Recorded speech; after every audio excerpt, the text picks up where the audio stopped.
Hello, everyone. Welcome to another episode of Creative Frequency. I'm excited about today's conversation because it's a topic that rarely gets the spotlight it deserves. So, today I am joined by SoftnFlo, a talented pole dancer and pole dance instructor, but also a massage therapist. And together we'll explore how pole dancing transcends its art form to become a powerful tool for wellness. We'll discuss its role in processing grief, enhancing body awareness, and the seldom discussed connection between massage therapy and menstrual health.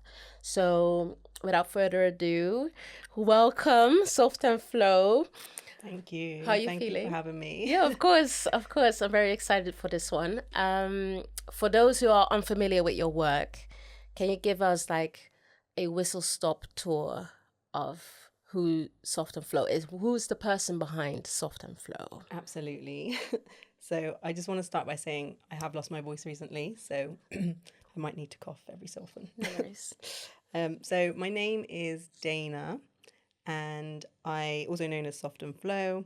So I'm a pole dance instructor and a massage therapist, and I'm also a trained menstrual cycle awareness coach, which is a newer modality that's come in quite recently. And what we do is we work with clients to live more in alignment with their menstrual cycles, teaching them how to nourish the ecosystem as a whole.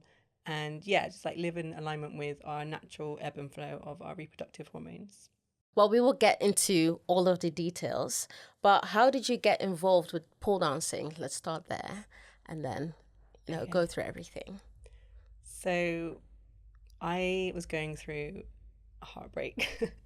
I was going through a heartbreak, and it was quite an intense one. So I was with my ex-partner for around 10 years, and we were engaged to be married. And I decided that I needed to leave that.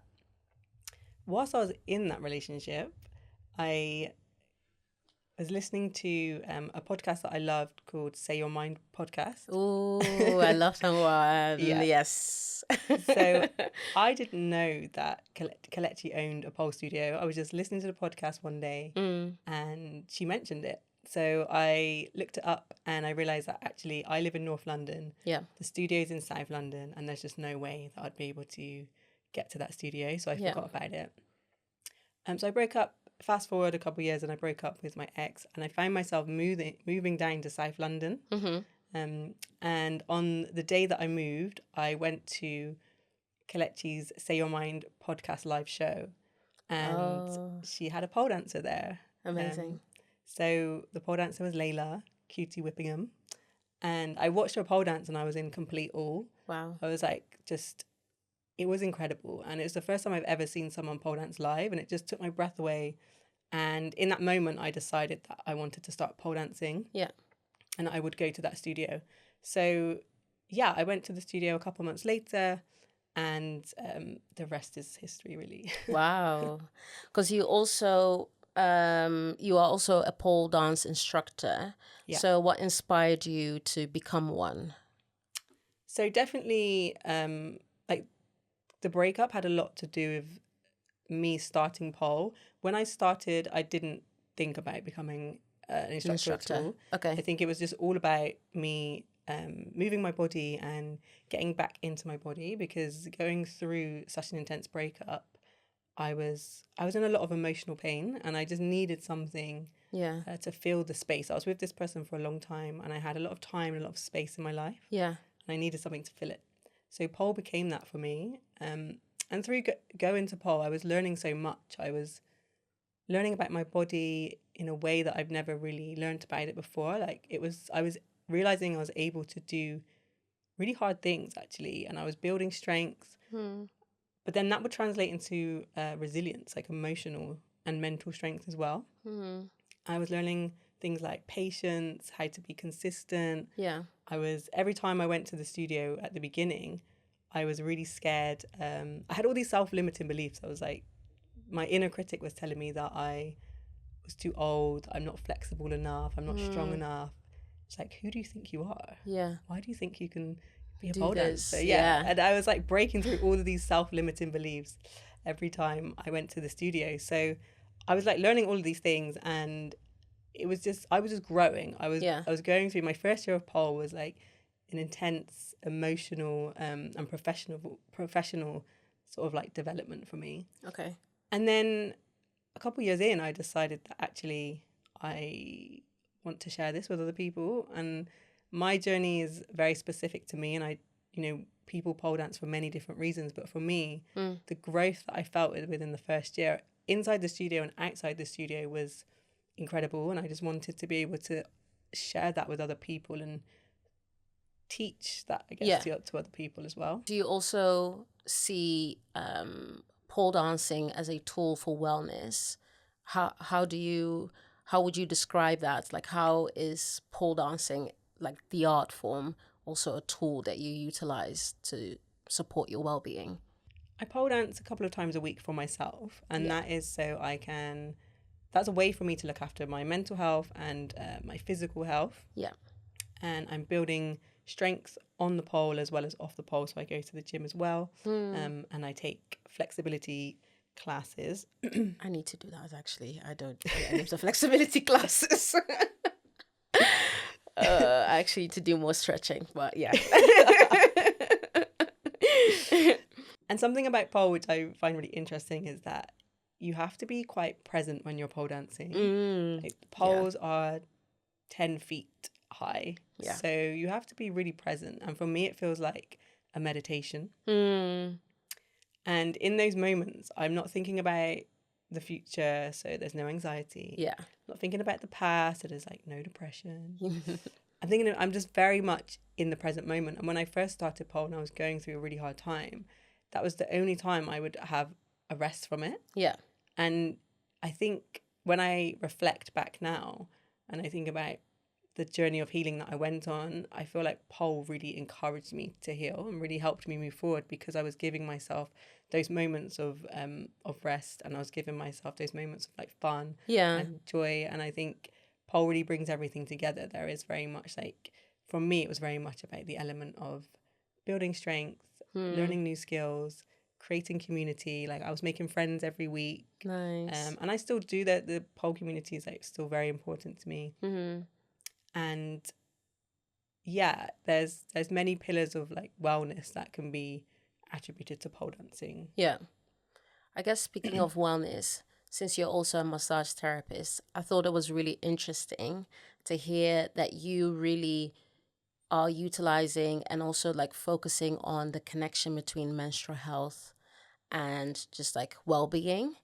Could you explain a little bit more? Because that's not something you hear often. We don't really think of our cycles and how that like maybe even impacts that part of the body as well, and how that would work together when you're getting your first massage even. So yeah, I thought it was quite interesting. If you could like, give us a bit of details there. Definitely. So I feel like in general, we don't often think about our menstrual cycles. Yeah. And it wasn't until I learnt about menstrual cycle awareness that I thought about my menstrual cycles. The only thing I would think about was my period, and it would just annoy me. I just found it annoying, and it was like uncomfortable and painful, and I just had to put up with it. So I learnt about menstrual cycle awareness during lockdown, and I read a couple of books. I came across a book by Maisie Hill called Period Power, and it just changed my life. And I was like, first of all, I was in a state of shock that I didn't know and understand this about my body. That back then I was 30. And then I went into a state of grief because I was like grieving all of the years that I didn't have cyclical awareness. So when I started to like learn and research a bit more, I came across a course by a wonderful lady called Claire Baker, and she offers cycle coach training, menstrual cycle awareness coaching training. Okay. And I took the training and I just delved into it at like a deeper level through the cycle coach school. And I'd already done my massage therapy training. I'd done that years ago when I was like in my 20s. And I wasn't really thinking about massage at the time. Okay. And it wasn't until last year when I just had a moment I had a moment of like rest, and I wasn't really doing much, and I had Yeah. space to think. Yeah. And I was like, I have this brand, or like I have this, it was an Instagram page. It was a pole Instagram page to begin with. Yeah. It was called SoftnFlo. And I was like, what do I want to do with this? Like SoftnFlo, I'm a pole dancer. I have these skills where I can teach people about cyclical awareness. Yeah. I can massage. And I was like, where do I want to take this? And then it just hit me. And I was like, well, you can combine massage and cycle awareness, because I don't know about you, but when I am premenstrual, I want comfort, and massage is very comforting. Yeah. Yeah. And I want softness, and I want somebody to sort of hold me, or, just take care of me. And then I started to get the idea of Flo Massage using the name SoftnFlo. And yeah, I got the idea of Flo Massage, and I just went with it. And I was like, how can I provide comfort and softness for people that struggle with premenstrual challenges, or even like during your period. Some people may not want to be touched during their period, and that's totally fine. The massage isn't for them, but for some people, having that space where they can just be and relax and be taken care of by someone who has a understanding of the menstrual cycle and what it feels like to be premenstrual, and what it feels like to have like a heavy period, or have like a challenging period. I think it's really beneficial. So that's where the idea came from. When it comes to those two things coming together, like how does that specialized approach look like for clients? Like what are the additional benefits? So when I was thinking about it, and I was like looking into, or like developing the idea, I started to look at like the massage benefits, and I realized that actually a lot of the massage like the benefits you receive from massage are what you want for a healthy menstrual cycle. So when you think about like the premenstrual phase, for example, so just before you're about to start your period, often for me, I don't always get major physical symptoms, but I do get a lot of mental symptoms. Okay. So like low mood, anxiety, fatigue. So that's what I experienced during my menstrual cycle. But then what massage does, for example, is releases serotonin and endorphins. So then serotonin and endorphins affect the low mood in a positive way. Yeah. And I started to like link these things together. And I was like, so massage isn't necessarily a cure for premenstrual challenges, but it can definitely be a tool that can be used alongside other things to help you experience the menstrual cycle in a bit more of a positive light. Yeah. I guess also, do you educate your clients then in terms of like, these are common symptoms that people experience when they are premenstrual? What are things that you can do prior to getting a massage? Like, does that come with like the service that you're providing, or is it like separate as well? So at the moment, the service is mainly a massage service. So I send a consultation form, and then I will ask you specific questions based around the menstrual cycle. Okay. You will come 10 minutes or so before the treatment, so then we can discuss that. Okay. So within those, it is only 10 minutes. It's not enough to sort of like delve deeper into each person's cyclical history. Yeah. But I'm very happy and very open to like discuss things before the treatment, after the treatment. Yeah. And also once the treatment's over, if the client wants to like message me, and we can obviously have discussion. But I'm also trained as a coach, so the goal is to add a coaching package onto to the massage. So if you come and you have the massage and you feel like you need more, then absolutely that's something that I would like to offer. And I also would recommend, like, there's so much literature out there as well at the moment. Yeah. And then so many amazing cycle coaches that are working at the moment, and like I'm obviously open to recommending people. And I need to do so much reading. I know so little. But this is amazing that this is, because just by providing a service and just by talking about this, and also being in the pole community and being like, you're very active physically, really helps in like raising awareness. So that's amazing. So to go back to the pole dancing, I guess I wanted to know from you as well, like how does pole dancing increase your body awareness? And are there specific movements that you do or routines that you recommend during the different cycles of your menstrual cycle? Yeah, different phases. Yeah, different phases of your menstrual cycle. Yeah. Yeah, I do. So I've been tracking my cycle now for 4, maybe 5 years. So I am That's quite long. quite connected. Wow. Yeah. Wow, I'm a newbie. 3 years. Oh my God. Sorry. Wow.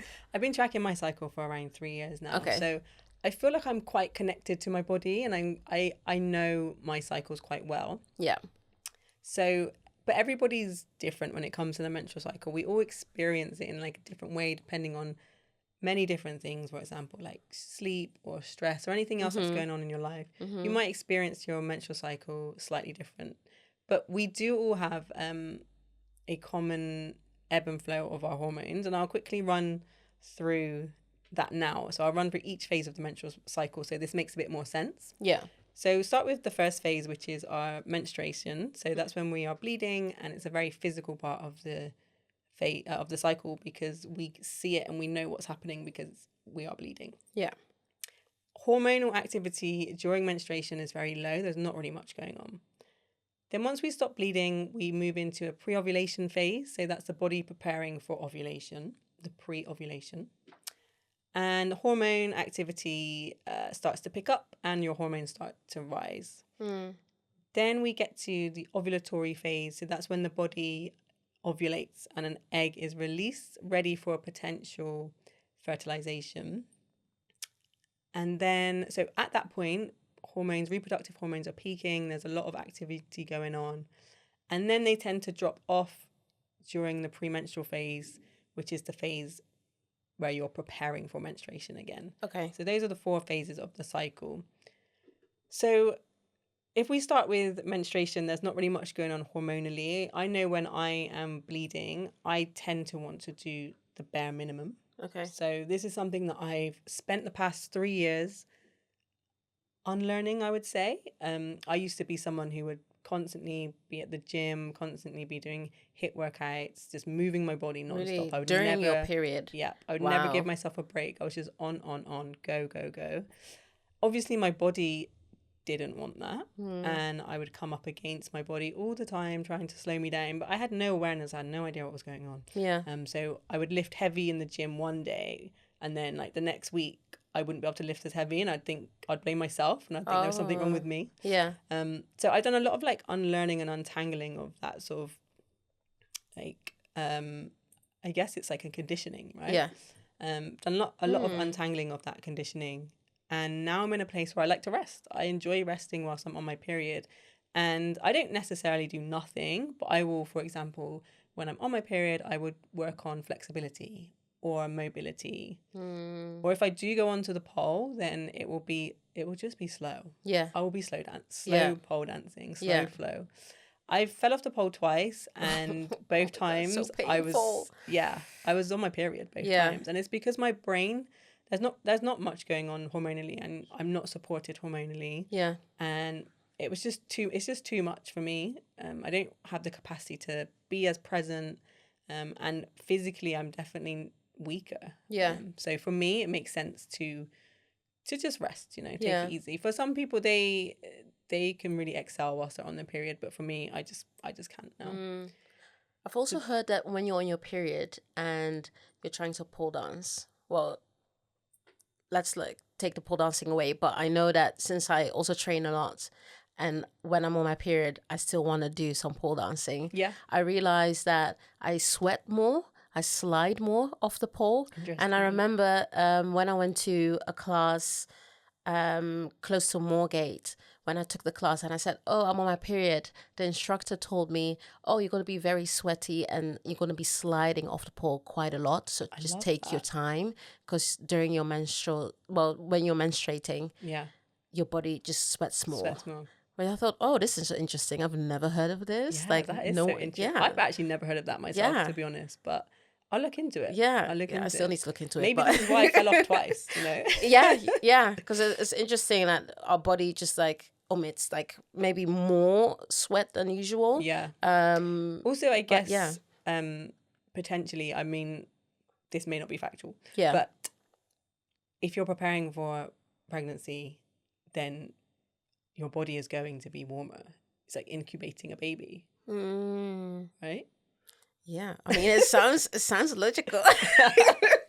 But Well, let me get back obviously, to you on yeah, that one. yeah. None of this is factual. We Yeah, don't we'll know. get back to you. Yeah, we'll just need to do our research. Obviously, do your own research as well. But yeah, I thought it was interesting that she mentioned that. I was like, Yeah. okay, I need to actually. But I look also into love that. that she knew that as well. Yeah, And that's what being like a cyclical person and being like aware yeah. of your cyclical nature. Mm-hmm. It's just like it's just so helpful, you know. So that's menstruation, and then during pre-ovulation, so the body is preparing now to ovulate. So Yeah. what happens here is your dominant hormone in this phase is estrogen, and it starts to rise. And as it starts to rise, I don't know if you feel this, but after your period, a couple of days after you start, or maybe like the day after you stop bleeding, you feel just a burst of energy, and you're like, oh, I'm back in the room. Yeah, maybe because I feel like I'm more active. Yeah. Like I want to do more stuff. I want to go out. You've I want gone to do. from that sort of like dormant, Yeah. wintry period, Yeah. to then like, oh, I have a bit of energy now, and I'm back, and I want to go out and explore the world, and that is the little burst of estrogen that comes after. Well, the rise of estrogen that comes after your period, and for me, that's like a really playful time. During that time, I've noticed that like I'm more likely to listen to music that reminds me of when that I would listen to when I was younger, like a teenager, and I'm just a lot more fun. Like when it comes to pole dancing, I just don't really think about routines. I don't really think about tricks too much. I just jump on the pole and I do what I want to do. Yeah. And I just have fun with it, and I laugh a bit more, and I'm just a bit more creative. And that for me is a really good time to start something new as well, because of that little burst of estrogen and that sort of like wake up call is a really good time to start something new. So maybe I would go to a class I haven't been to before, with like an instructor I haven't been to before, or a particular style of pole that I haven't tried before. So yeah, that for me, that's what I love about the pre-ovulatory phase. It's not serious. Yeah. It's like an unserious phase. Yeah. I mean, you also have the pool at home, so that makes it like a bit easier than having to go to a studio. I still need to get my pole. Basically, I need to get a house, and when I have the house, I can get a pole, and then I can just do my thing whenever I want. It makes a difference. Yeah. I guess also. Oh, I haven't finished the phases. Oh, really? We've got 4 phases to go through. Okay. Go. Then we move on to the ovulatory phase, which is Yeah. our ovulation phase. So that's when the egg is released from the fallopian tube into the uterus, waiting and ready to be fertilized for a potential pregnancy. So during this time, our hormones are peaking, testosterone is peaking, estrogen is peaking, and we tend to have more energy here. Well, I do especially have more energy here. And if I'm in the gym, I'm able to like lift really heavy and just go really hard. Same with pole. It's like combinations, tricks, all the really like strength-based moves that I like really enjoy. I tend to practice here. Yeah. If I was in my menstruation phase, for example, and I was trying to do a really hard trick and I couldn't get it, I'm very likely to get it during my ovulation phase. Okay. Because my hormones are supporting me, and I'm just able to like coordinate better. And that's like the perfect time to do more strength based, but also it's a very hot and horny time. So the reproductive system, the point of this whole cycle is to find your mate and get you pregnant. So it's a very hot and horny time. So it's the perfect time as well if you're into sexy pole to put an outfit on, get sexy, like wear your heels and really like go for it in your sexy pole classes. And I love this part of the cycle for me because I've never really been in touch with my sensuality and my sexuality in the way that I have since learning more about my cycle awareness. I'm super creative during this time, and yeah, it's just a really nice time to sort of like spend time with myself or my friends during pole class and just have like a very hot and horny time. Yeah. Actually, I need to like take notes of this. Like actually, when like how do I feel during different parts of my Yeah. cycle, and what I'm actually doing and what I am drawn to. Mm-hmm. Yeah, it's actually quite interesting. It's so interesting. Yeah. And then the last phase is like the premenstrual phase. So this is like the phase just before you menstruate, and it's preparing for menstruation. So what happens here is progesterone is the dominant hormone. Yeah. And progesterone comes in and it just slows everything down. Yeah. Because you're preparing for a potential pregnancy. So that is when it's like a slow brake pedal. It just slowly brakes, and you start to feel your body slowing down. Yeah. And that's when I'm more likely here to maybe do something that makes me feel a bit more grounded after ovulation and like having all of the fun. Then it's like about coming back down to earth. Maybe do something a bit more like floor work. Yeah. Or maybe perhaps going over moves that I already know and just refining them, like pointing my toes, straightening out my legs and things like that, and just refining the things that I already know and that are already like in my body. Yeah. And I don't really have to think about them too much. And also I struggle. I can struggle with my mental health quite a lot during this phase. So if I'm on the pole, I think it's more processing. I'm like processing anger or processing things that are getting to me, rather than it's still fun and enjoyable. But also with all of this is very much like my journey around pole and the cycle, and like 3 years of being like super aware of where I'm at every day, because I track my cycle every day. So I know where I am in my cycle, and when feelings come up and thoughts come up, I know that actually perhaps it might be hormonal rather than factual. Yeah. When you track your cycle, do you use an app, or is it just like a notebook and then you just write down this is my mood today, this is how I feel and what I want to do, this is what I'm craving? So I do a lot. I do have an app. Okay. I like apps. The reason why I like apps is because they are really helpful when you're on the go, and we're always on the go. We're on the go a lot. So if I need to know where I am in my cycle, I have the information in my app. Okay. What I don't like about the apps is that some of them sell your data. So always just double check that. But I do like the app for that reason. But I also journal every morning. So I do morning pages, and that's 3 pages of journaling basically every morning. So as part of my morning pages, I'm checking in with myself mentally, emotionally, physically, checking in with my menstrual cycle, what day I'm on. And yeah, like you said, so any sort of cravings, anything that comes up mentally, anything that comes like physical symptoms, especially if I'm in my premenstrual phase or I'm menstruating, it's like looking at the physical symptoms. Yeah. But I'll do that throughout the day. So I have my morning pages in the morning, but if throughout the day something comes up and I'm like, oh, this could be related to my hormones, or this could be related to something, I'll just write it down in the same notebook. Interesting. I feel like, because I've been quite stressful the last like 2 weeks, and I was terrified because I also track my cycle. I use an app, and then you can like add like additional information, like mood swings, or abdominal pains, stuff like that, or if you have any like more discharge than usual, stuff like that. And in my app, it told me, okay, today is going to be the day that you will have your period. I waited, nothing happened. I was like, okay, it's fine. 2 days later, nothing. I was like, okay, because now the app is saying 2 days delayed, high potential of pregnancy, something like that. So I started to get nervous. I was like, well, I just, maybe I'm just like late. It's fine. Because usually I'm quite regular. What's it called? Consistent or regular? Yeah, regular. But it didn't show up. And then I was like 7 days late. I was like, oh my God. So this is like stressing me out now.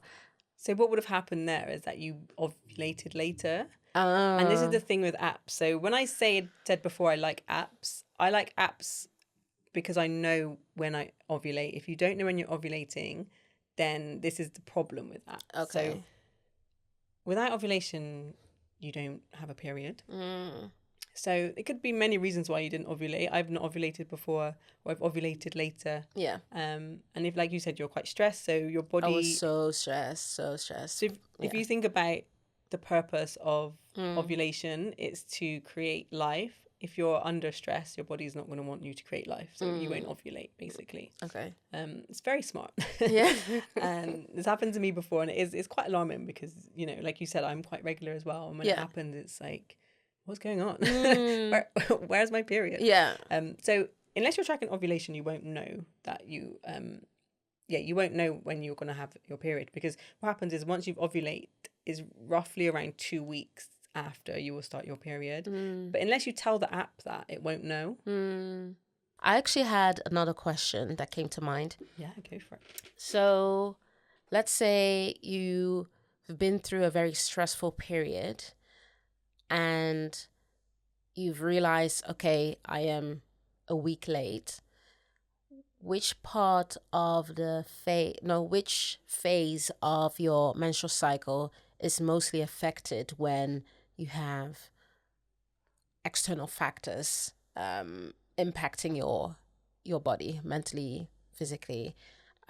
Do you know what part is mostly affected by external factors? So I think external factors and stress can affect every phase of the cycle, Okay. but it will show up differently in each phase.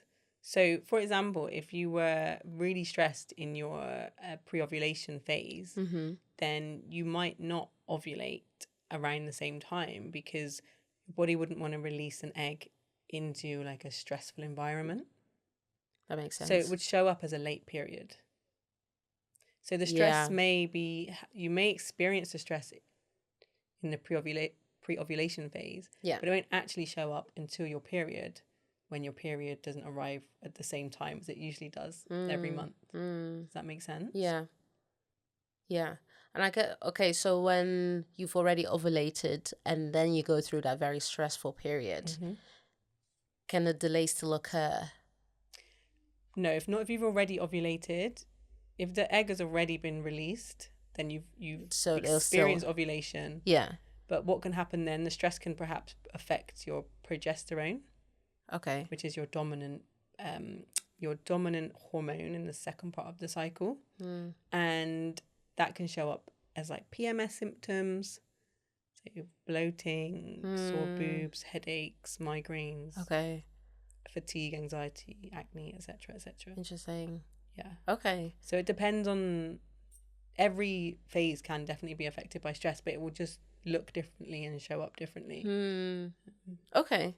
I'm going to actually, start really learning more about the different phases of the cycle and actually keep track of it properly. And actually, this is like a perfect segue to go back into the massage talk, because this is the thing with stress.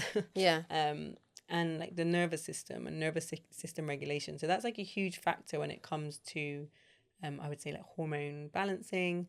It's having a balanced and regulated nervous system is really beneficial because the nervous system interacts with the other systems of the body. So like the reproductive system, the endocrine system, for example.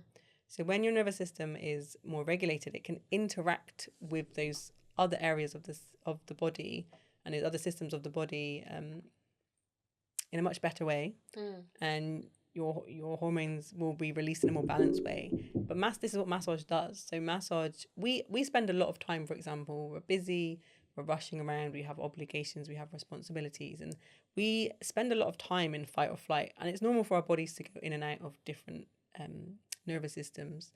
But we don't want to spend too much time in fight or flight, because that's when it starts to affect the systems of the body. So what massage does, it flips a switch. So it takes you from fight or flight into rest and digest. So it takes you from your sympathetic nervous system to your parasympathetic nervous system. So when you're in rest and digest, it gives your body then a chance to literally rest and digest, and it gets those systems working again. Yeah. It gets them running. Again in a more, I don't want to say productive way. Just how it's supposed to be working. Yeah, exactly. It gets them working how they're supposed to be working. Yeah. And that means then that contributes to a healthy menstrual cycle. And this is why I decided that massage and menstrual cycle awareness just makes so much sense, you know? Yeah, I really love this. I also need to get a massage from you. I also need to Absolutely. book a massage. I would love that. Yeah.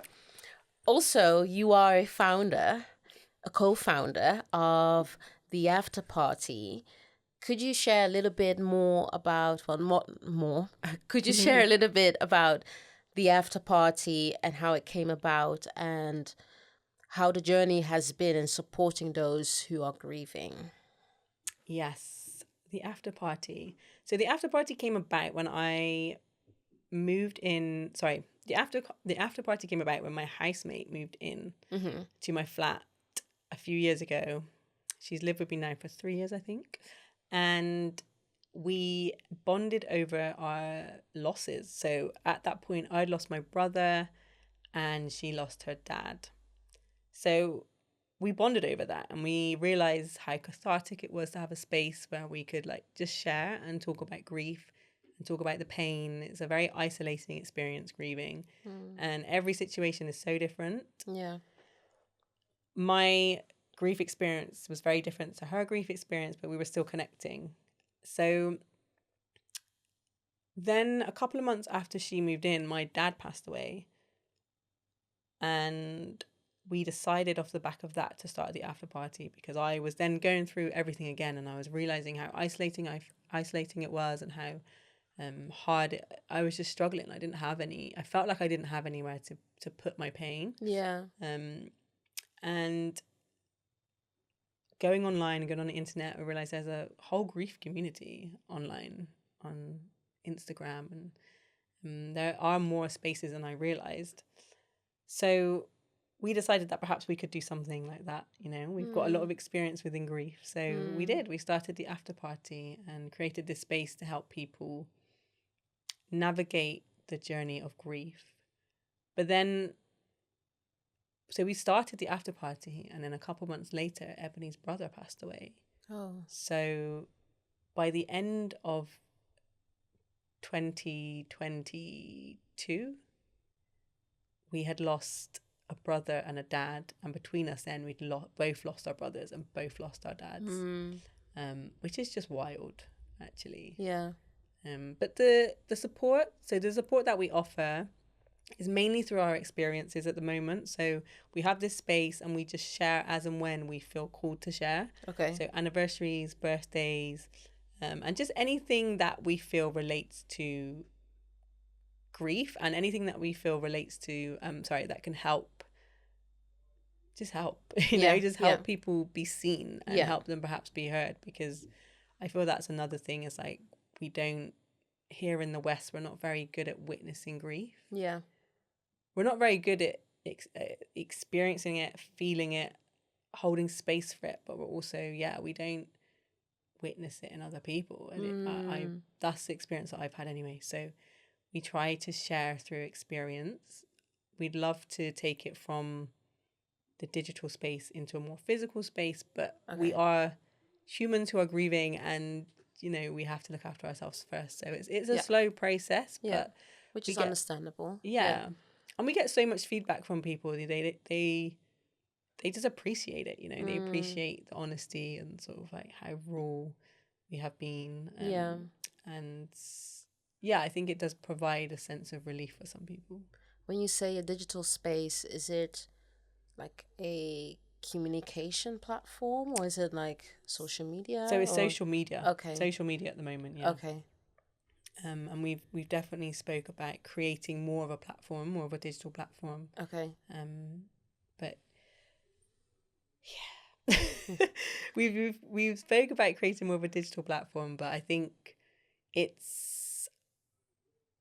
we are grieving at the same time. Yeah. So it's sort of, we have these ideas, and then we're like, actually, the reality of creating that. Yeah, it's a lot of work. It's a lot of work. But do you know, the seeds have been planted, and I think that's like the important part. We planted some seeds, and we can see where it goes. And for now, what we have works for us. I guess because you've then attracted like an online community in that sense. So they see that, they'll be able to comment, they can share their experiences, their tips, their hacks, which is great. I think having that online space, as you said, makes you feel seen. Yeah. And it's another alternative to like find people that are going through similar feelings, even though it's very different, very personal. Yeah. Yeah, I guess also when it comes to your work as a dancer, as a therapist, how does this grieving process and how you deal with pain and death, how does that influence the way you approach support, grief support? So I feel like my experience with grief. So I lost my brother. I take that back. I didn't lose my brother. My brother's life was taken by somebody else. So that was a very traumatic and very like tragic experience at a very young age.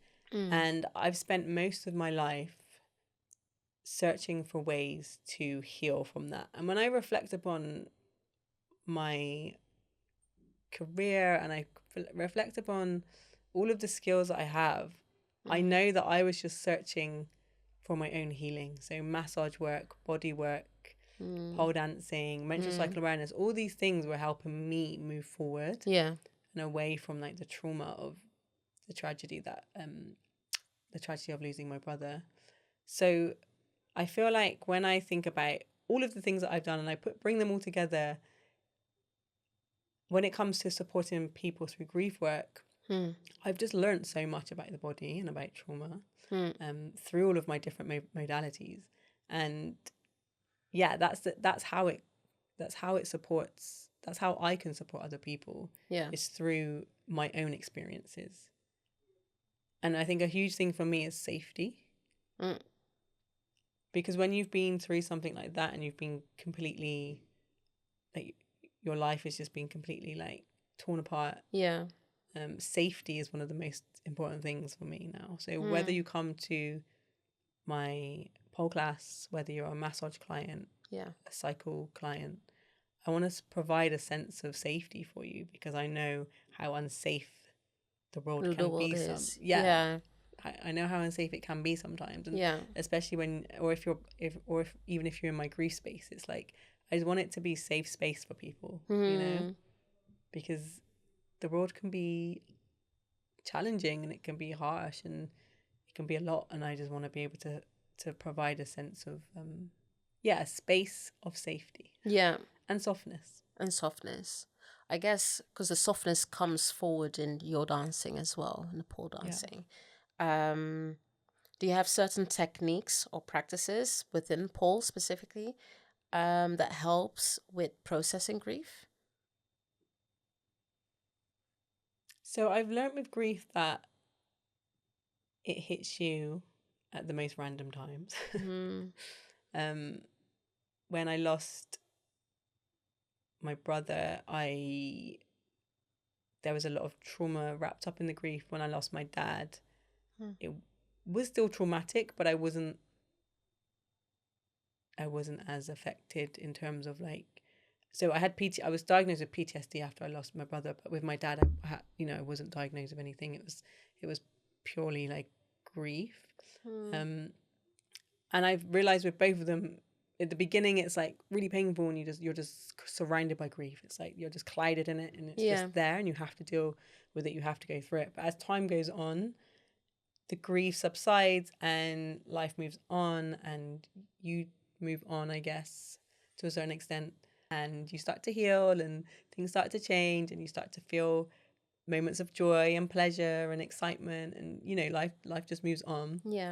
So, but what I've also realized is that the grief, it doesn't really go away, and sometimes I find myself in a position where I'm grieving, but I don't know that I'm grieving. I'm like I feel depressed, or I feel like there's something going on, and I'm not sure what it is. And then through therapy, I've realized that I have to create space for grief. So I now create space for grief. I have my moments where it hits me and it just comes out of nowhere, but I also have my moments where I'm like, I think I'm just going to cry. Yeah. I think I'm just going to feel the grief, actually. Yeah. And that feels like a really important ritual for me to do. So, yeah, but I do have a home pole, and sometimes what I'll do, And this links with my cycle as well. So when it comes to premenstrual or when I'm on my period, not so much whilst I'm on my period, but maybe like premenstrual phase is when I feel a lot of anger, especially around the way that my brother's life was taken. So I'll work with that anger and I'll work with that grief, and I put some music on, I put some candles on. Sometimes I'll get a picture of my brother, bring him into the room with me, talk to him. I talk to him all the time. Not so much my dad, I think, because of our relationship in general. It's like very similar to our relationship when he was alive. Like so much love, but a lot of distance, you know. Okay. So with my brother, I will talk to him and I'll put some music on and I just let my body do what it wants to do. I don't think too much about what I'm going to do. I always put like sad songs on because for me it's like that's the point. It's like I'm tapping into that. I'm feeling into the sadness. I'm feeling into the grief. Yeah. And you know, I'll have a moment and I'll feel the grief and I'll feel sad, and that moment won't, you know, I'll let that moment just be whilst I'm pole dancing, and then there's a chance that it might stay with me over a couple of days. There's a chance that I might just move through it quickly. I'm just very open to that. However, like letting the grief just unfold in whatever way it needs to, and which is very brave as well. A brave thing to do, to succumb to those feelings. Yeah. Well, I've learned like over time. I feel like if I can get through what I went through losing my brother, I can do anything. Yeah. I can do anything. And big feelings now, like I don't necessarily like them, but I feel them. I'm present with them. And I just let them come and then let them go. Yeah, grief. Yeah, because I had a loss recently as well. And as you know, well, the listeners don't know this, but we had a pole showcase and it was lots, like weeks of training. I am actually still very sad that you were unable to perform. But I realized because of all of the stuff that was happening within my family and then experiencing the loss and how important this person was to us, but also very close to my mom. My mom used to speak to this person every single day, and suddenly she wasn't there anymore. I felt like I had to like also grieve for her because I couldn't really see or feel how she was affected by it, even though I could sense that she was very affected by this loss. I'd never, like rarely see her cry, you know? It's always like, oh, we used to do this, like just reminiscing, but not actually like releasing. And I took this like feeling with me as maybe subconsciously, unintentionally, but I took it with me as I was preparing for this pole showcase.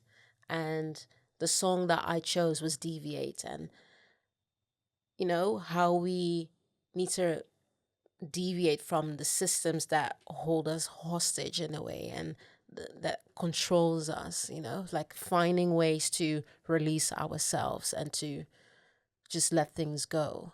And I realized it was a process for me as well to process that loss. And I thought, I don't know, it was something I realized this like towards the end of the showcase. So after I performed, days went by, and then I was like, oh my God, this was part of my healing process in a way. The rehearsal, the trying to figure out the routine, the outfit, what is the essence of this performance, all of this tied into someone, we've lost a loved one.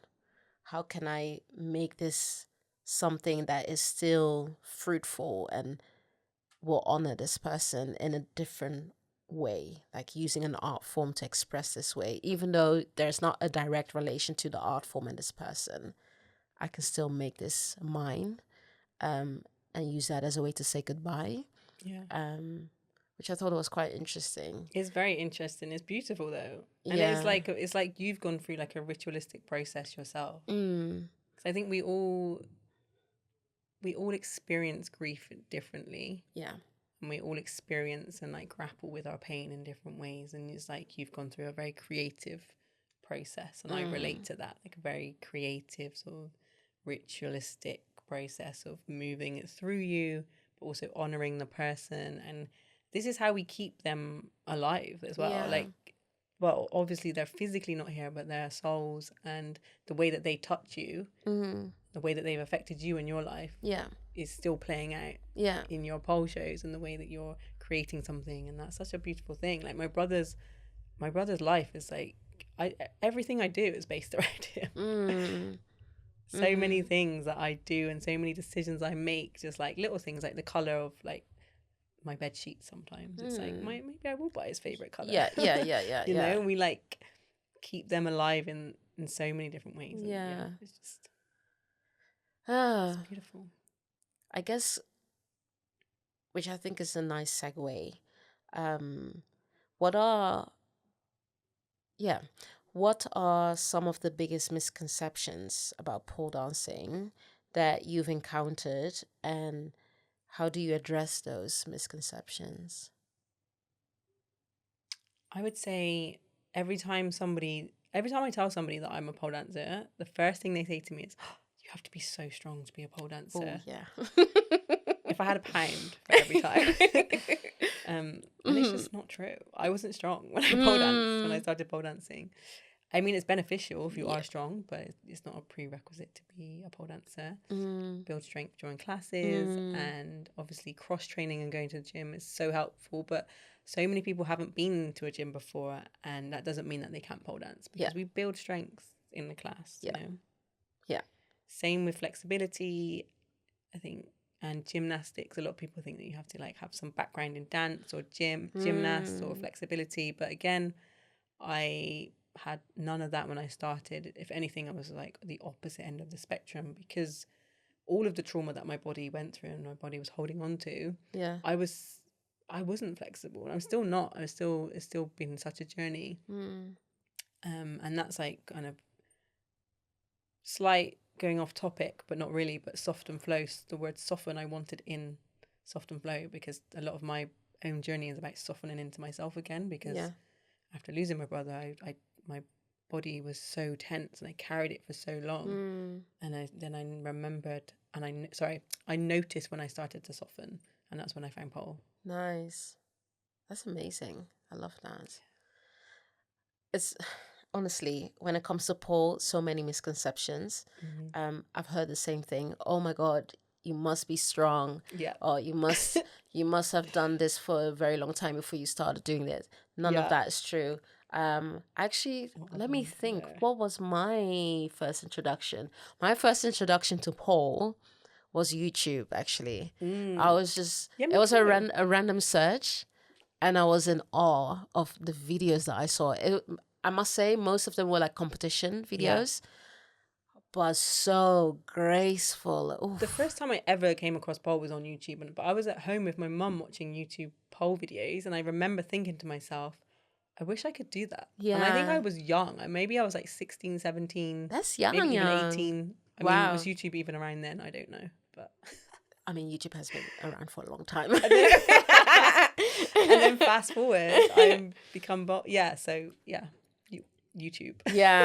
It's very funny. But yeah, also when you are, well, at least in my experience, when I was introduced to pole, a lot of the imagery and like the things that I learned about pole wasn't necessarily its origins first. It was like pole fitness and, you know, this is what you can do and these are the tricks and, you know, retreats and all that. I was like, oh my God, that's amazing. And then the competitions and all that stuff. So it's like you have to actually sit down, actually do the work, learn about the history, learn about the origins, learn about the people who are affected by just like how people perceive those who pole dance. But yeah, I actually, because I wanted to feed that into my next question, which essentially is about this part. But yeah, is there something that is very important to mention when it comes to pole dancing, or even with therapy and grief? And Well, with pole, I would definitely say like respecting, well, firstly, acknowledging the origins of pole and like understanding and acknowledging that it comes from strippers and it does come from the strip club. And that if you are going to start pole dancing, then you need to be aware of that and you need to be okay with it because that's the origins. And a lot of the time, you can hear and conversations around distancing pole from its origins. Yeah. And like you said, more like fitness based and tricks based, which is like fine if that's what you're into, but it's like, yeah, just respect where it comes from, acknowledge where it comes from, but also support sex workers and support strippers as well, because essentially as a pole dancer, if you are doing sexy pole, you're cosplaying as a stripper. Yeah. So if you're doing that, then you need to have a level of awareness of what you're doing, and you need to be able to support sex workers if you're cosplaying as them. Yeah. In my opinion. Yeah, definitely. Which a lot of people don't want to acknowledge and like confront in a way, you know. Because without strippers and sex workers, I wouldn't be able to pole dance in the way that I do. True. So I have to thank them. Same, yeah. And I would say they would prefer me to thank them through supporting them, So, like yeah, tangibly true. supporting them. You know? So Yeah. much love for the Definitely. strippers and the sex workers. And when you're hosting workshops or whatever it is that you do that centers around pole dancing, like, you know, bring those people in as well and giving them the opportunities and making sure that they get paid as well. Like, and that is one of the ways. It's like you can sign up to Patreons, you can go to workshops that are being ran by strippers and like learn from the people that are doing this like for a living, and they, you know. Yeah, definitely. I guess we're coming to an end, but I want to end with a ritual. And my ritual is, do you have a quote or a piece of wisdom or personal experience that has provided solace for you during times of creative hardship or hardship in general? But yeah, creative hardship. I do. So I have two quotes. Okay. For creative hardship, so the first one is, your comfort zone is where your dreams go to die. And I first heard that on Kalechi's podcast, Say Your Mind. And it blew my mind. I don't know if it comes from Kalechi or if she was reading it from someone else. I can't remember because it was such a long time ago. But I remember her saying it and I was like, damn. I was like, yeah, they do. So then this feeds into my pole experience. And I remember the first time I done my pole show was like 6 months after I started pole, and I was so scared. I had no confidence. I had no like belief in myself, and I just kept thinking of it. I was like, you're stepping outside of your comfort zone, but your comfort zone is where your dreams go to die. That's amazing. And I just kept telling myself. Yeah. And then the second one is by Yerza. Oh my god, I love this woman. She is such a brilliant writer. I need to find sorry, her name, because my friend, I think I'm not sure if I'm going to pronounce it well. Yersa Daily Ward. Yeah. So the second one is from Yersa Daily Ward, and it's, my destiny is louder than my comfort. Amazing. Which is another one that is, they're very similar. It's like, if I want to follow my dreams and I want to live out my destiny, then I have to get out of my comfort zone. And I think whenever I go through creative hardships or get any tough time creatively, I just think about my comfort zone and my ego keeping me small. Because it's basically your ego just telling you that, or trying to keep you small, trying to keep you safe. Yeah. So, yeah.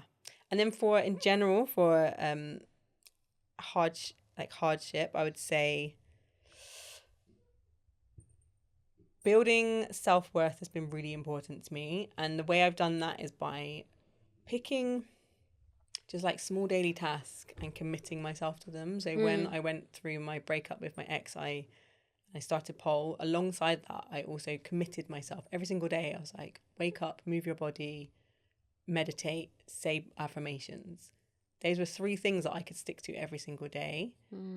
And I stuck to them, and over time I started to just feel so much better about myself. I started to feel so much more empowered, and I just could feel like a mental shift happening. Yeah. So building self-worth by committing to daily tasks. And over time, those daily tasks just became part of my routine. And then I found some other things. I was like, okay, something a little bit bigger now. Something that I'm going to commit to that's just like a little bit more scary. Yeah. And over time, that just becomes natural. And then it just evolves over time. So that's one thing.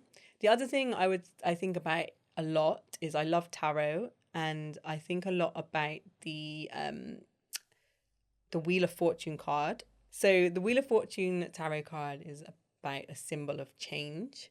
And it reminds me of the menstrual cycle in the sense that it just reminds you that evolution is a part of life. Yeah. But also the ebb and flow of life. It's just, that's what life is about. It's about the ups and it's about the downs. Yeah. And I've been to some very dark places, like the way that my brother died and losing my dad. Like, I've been in my downs, but I've always survived. Like, I've always survived. I've always been okay.